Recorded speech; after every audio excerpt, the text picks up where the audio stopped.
What's up, dude? What's up, dude? This is your boy, cool, and I guess what I'm coming at you. Guess what I'm coming at you with?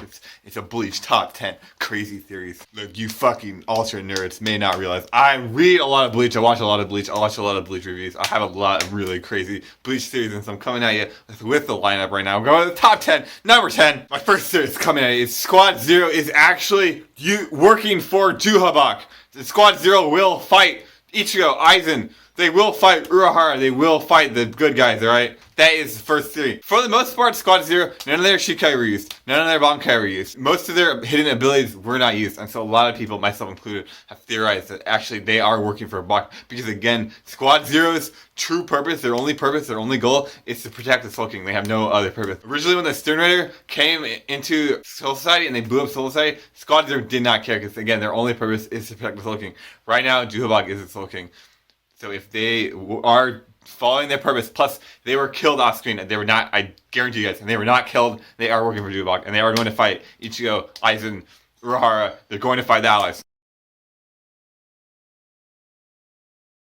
The second theory I'm coming at you guys with is the Urahara final villain theory, right? So this theory is actually kind of big because the thing is, originally with this theory, a lot of people were suggesting that Urahara is going to become the final villain. Something going on with Urahara, you know, I mean, he's a questionable, with a shady character, right? Especially look at the dialogue between Aizen and Urahara when Ichigo fought Aizen, and Aizen actually did not lose that fight, right? Ichigo lost that fight, but Aizen was sealed by Urahara, so a lot of people are suggesting Urahara truly is the final villain, and Urahara has a secret means to get to the Soul King. Now, we did see the Soul King get killed by Ichigo, right, and actually completely immobilized. So, there's more going on, and so a lot of people think the Urahara story is over. And check this out, this is where it comes in. Here's the X factor. A lot of people said, no, that won't happen because Urahara showed his power versus Askin, and not just that, but therefore, you know, not only did he use his power, but his purpose in the story was removed. Not the case, because him and both Askin is a unique, questionable character, and Urahara, they're in a gift ball that neither person can access, right? And so they are cut off from everyone else, right? So if you have these two questionable characters, highly valuable characters, right? The idea that Urahara is playing something inside that gift ball with Grimmjow, who's in a Rancor, with Askin, with Yoruichi, his close comrade, is highly likely. It's very, very, very likely. So anyway, that's number 2. Number 8. Here's my number 8 theory for top 10 crazy Bleach theories. Aizen becomes the Soul King, right? So here's the thing about Aizen. Aizen wanted to become the Soul King, right? He really wanted to take that throne. There's an empty seat, and he wanted to take that empty seat, right? And right now, he did get a seat. He did get a throne, but it was on the wrong chair.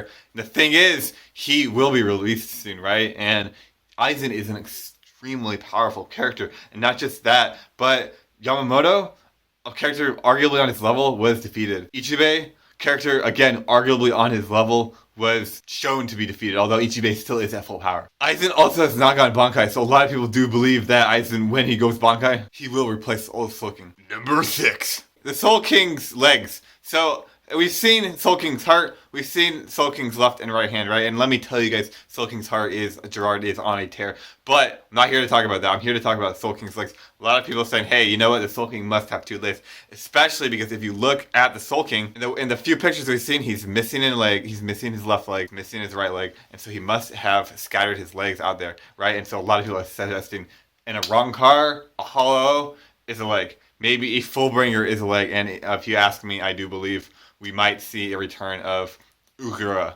Stark. A lot of people suggest Nell is a leg. You know, Nell, he's going to Urahara again. If you believe my Urahara theory, Nell being a Soul King's leg, it's very likely. My number 5, the old Soul King is the true final villain. Yes, I do believe that this can happen, and I do believe it's more likely than most people give it credit for. I think most people discredit this because they saw the Soul King die, they hadn't seen the Soul King do anything, but look at the reality that is there's more going on here. That is not simply the case. And truly, for me, what makes this series so good is that look at Gerard's character right now and to the heart of the Soul King, which is the old Soul King. And we've seen the left leg of the Soul King, the right leg of the Soul King, the heart of the Soul King, the right hand of the Soul King. Right hand of the Soul King was able to bypass Juhabak's teacher's ability power, which means that the Soul King is not under Uwak's control entirely. And therefore, I do believe that somehow, because we haven't seen the left or right leg of the Soul King, I do believe somehow it all can come together in the Soul King and actually can be the true final villain. Number 4. I would say number 4 is the new enemies coming up. I did read a long time ago in an interview somewhere, Kubo said there will be new villains coming into the series, because the thing is, and not only is it a long time ago, but I have no source of that, so it's not certain, but the thing is, there's all Soul Society, Ichigo, Chad, and the Ryu's dad, Ryukin and Ishin, all the Vizards, Aizen even, and the only Quincy's left are Walk and Hoshwald. So how are they supposed to take on everyone, right? Maybe Walk's strong enough, but it seems like an unbalanced battle, right? And so a lot of people are suggesting what Kubo did say in the interview is still fact and it's still holding, and maybe there will be Greek letter stern writers. Maybe Walk will do another Oshwal and some of the stern writers that died in the first part of this last arc that didn't get enough screen time. Maybe he will summon up a lot of them. BG9, for example. Number 3.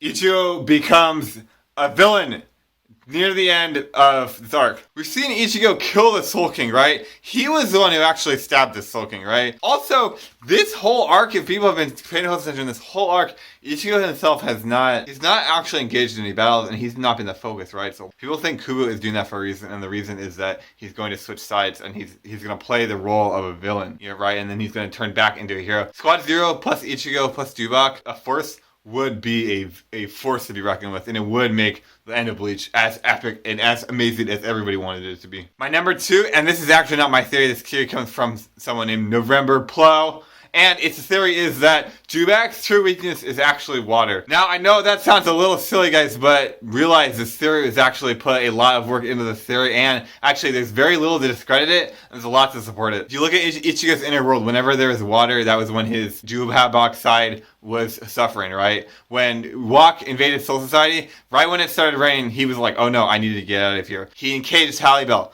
whose power is water, right? When Kirinji initially tried to stop Jubak, he threw his hot water at him, right? And actually it did not hit Jubak because he used Nyanzo, the wind, to deflect it, right? So which actually would support this theory. Furthermore, a lot of people do suggest that Ichigo's latent elemental ability is water and his dad is fire, and that would even furthermore go to suggest that Jubak is internally weak to water. Another thing, Aizen's sword, English translation, it does have water in it, and he was able to manipulate Jubak, and I think that was no accident. Also, Jubak's palace is the ice palace, and ice is one way to ensure that there's no water. If you freeze everything, there is no water. And I know why ice is a elemental. Again, as silly as this theory sounds, how can Jubak be weak to water? It actually is a lot. If you read Bleach, there is a lot to suggest it's true. And at least if it's not true, then there is a correlation, and probably a literary tool, at least. Alright guys, for my number 1 theory, I'm gonna have a journal. Anyway, here's my number 1 theory, guys. And I know a lot of people have heard this before, but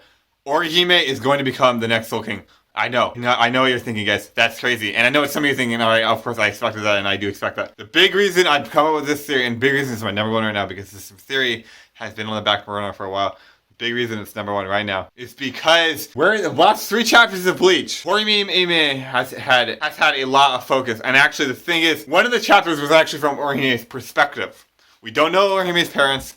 She had a strong inclination to Ichigo for a long time, and her power trespasses into a godlike territory. Her power makes less sense than Jubak's power, and the truth is, her power was one of the big question marks of Bleach for a long time. All the powers in Bleach for a long time made perfect sense, except for Orihime's power. And then finally the Quincy's come along, and a lot of these powers make as little sense as her power or less. And again, it's not accident. This is on purpose. Also, she was shown to be able to deflect Jubak's attack. Again, which suggests the actual strength and the limits of her power. She almost never fights, so we've never actually seen Orihime go all out. Also, Aizen did capture her. I don't think people realize that she's not just a character. Like, there's a reason she's captured, and it was not just that she's Ichigo's friend, right? The reason Aizen captured her is because he's interested in her power, and that was never actually fleshed out. In Japanese mythology, if you look at Japanese mythology, Orihime is the daughter of a god in the heavens. And Orihime's character in that mythology does closely really fit Orihime's character in Bleach. So a lot of people do think